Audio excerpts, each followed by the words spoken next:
अहोई अष्टमी की मेरी सभी माताओं को बहुत बहुत शुभकामनाएं, बहुत बहुत प्रणाम।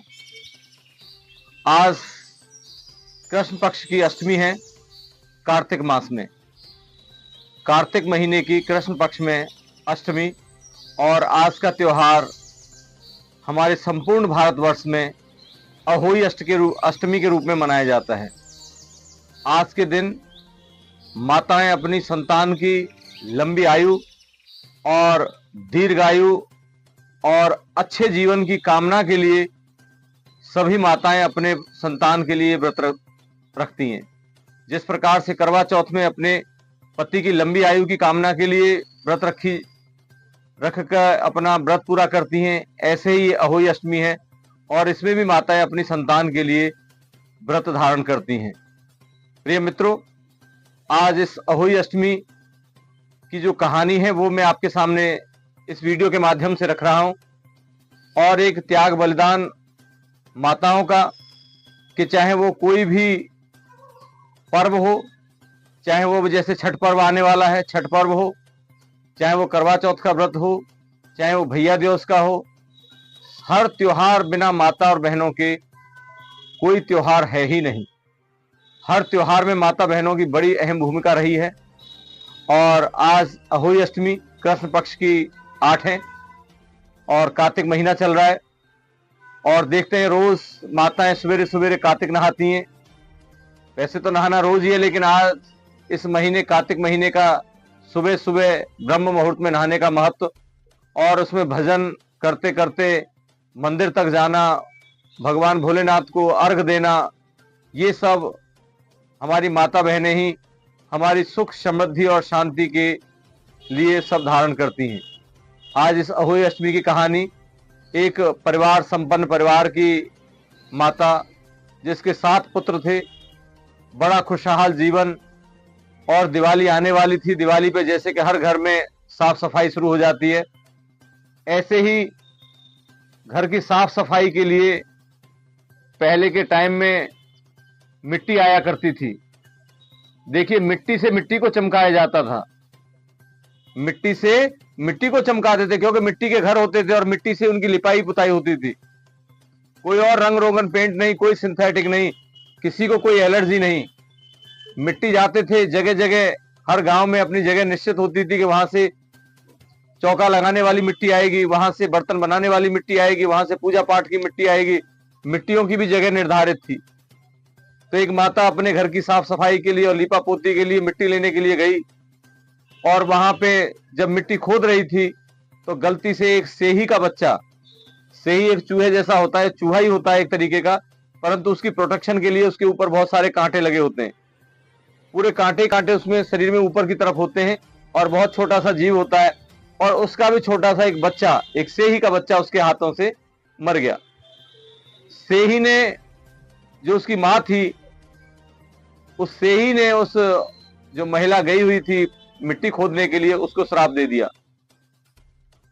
अब तो श्राप के वशीभूत जैसे ही घर पे आई तो एक बच्चा उसका मरा हुआ मिला, और एक एक करके 7 बच्चे उसके मर गए। औरत बहुत दुखी हुई, बहुत विशेष एक मां से दर्द पूछी, जिसने 7 बच्चों को जन्म दिया, उनको पाला बड़ा किया, और 7 के 7 बच्चे उसके सामने मृत्यु को प्राप्त हो गए। किसी ने उसको सुझाया कि एक बहुत पहुंचे हुए संत हैं, अपनी गांव की सीमा में वो कुटिया लगा के, धूनी लगा के रमते हैं और भजन ध्यान में लगे रहते हैं। वो किसी घर भिक्षाटन के लिए नहीं जाते, वहीं पे कुछ हवा पानी, कुछ फल फ्रूट, जो कुछ मिल जाए उसी से अपना गुजारा करते हैं। सुझाव दिया कि एक बार उनके पास चली जाओ, तुम्हारा दुख थोड़ा कम होगा। महिला दौड़ी दौड़ी बाबा के कुटिया पे पहुंची, वहां जाके दंडवत प्रणाम किया और फूट फूट के रोने लगी। बाबा बड़े दयालु हृदय के, तुरंत पूछे, बोले बेटी क्या हो गया, क्या तेरे लिए क्या परेशानी है, मैं तेरे लिए क्या कर सकती हूँ, क्या करूं? तो वो महिला कहती है कि बाबा मेरे 7 बच्चे थे, और 7 बच्चे एक सेही के श्राप के वशीभूत वो मर गए, क्योंकि मेरे हाथ से उस सेही का बच्चा मर गया था। अनजाने में हुई गलती, मैंने जानबूझ के नहीं की थी, पर जो मेरे से जो पाप हुआ है तो हुआ है, और उस सेही ने मुझे श्राप दे दिया, जिससे मेरे 7 बच्चे मर गए।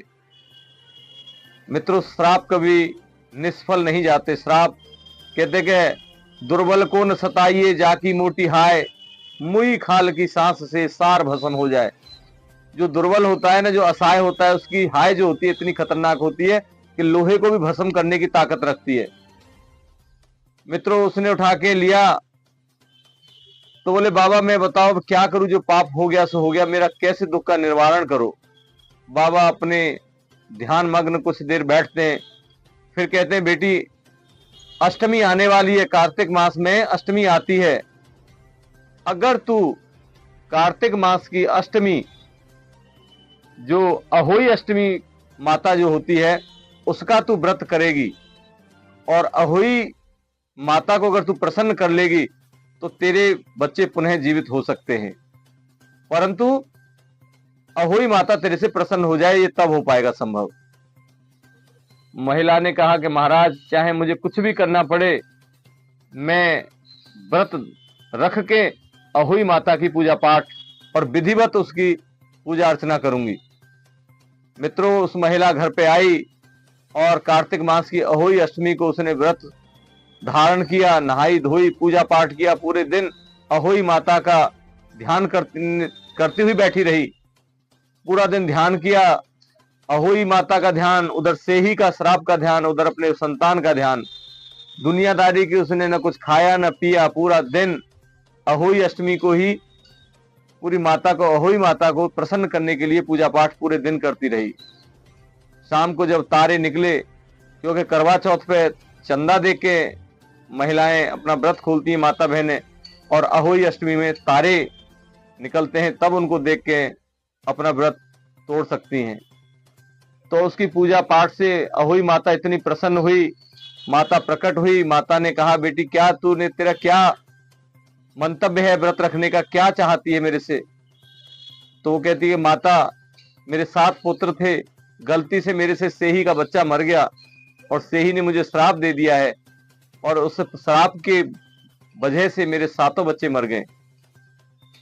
तो मैं अपनी संतान पुनः जीवित चाहती हूं तुम्हारे आशीर्वाद से। अहोई माता प्रसन्न हुई, तथास्तु कहा। उस माता के 7 बच्चे पुनः जीवित हो गए। सेही का भी श्राप फलीभूत हुआ, उसका भी श्राप झूठा नहीं गया। अहोई माता का व्रत और अहोई माता की पूजा भी निष्फल नहीं गई, सब कुछ संपन्न हो गया। तभी से हर माता अपनी संतान की लंबी आयु की कामना करने के लिए, सुख समृद्धि की कामना करने के लिए, सेहतमंद बने रहने की कामना करने के लिए इस व्रत को धारण करती हैं और ये अहोई माता की कहानी सुनती हैं। इस कहानी को सुनने वाला, इस कहानी को कहने वाला, इस कहानी का मनन करने वाला, सबका अहोई माता कल्याण करती हैं। मित्रों, खाली कहानी तक सीमित न रहे, हमें इस जीवन में भी उतारना है कि भूले से भी हमसे कोई गलती, कोई पाप न हो जाए। क्योंकि 7-7 बच्चों की माता जब निपुती हो जाती है तो कितना मुश्किल हो जाता है, कैसा जीवन कटेगा। अहोई माता की जय। कहानी आपको अच्छी लगी हो तो इसको आगे शेयर कर दीजिएगा। कहानी पे कुछ थोड़ा वॉचिंग आवर्स मिल जाए, कुछ कमेंट्स मिल जाए और कुछ इसको शेयर हो जाए और हमारा channel bridge yoga health club YouTube channel थोड़ा सा फेमस हो जाए। जय श्री राम, जय श्री राम।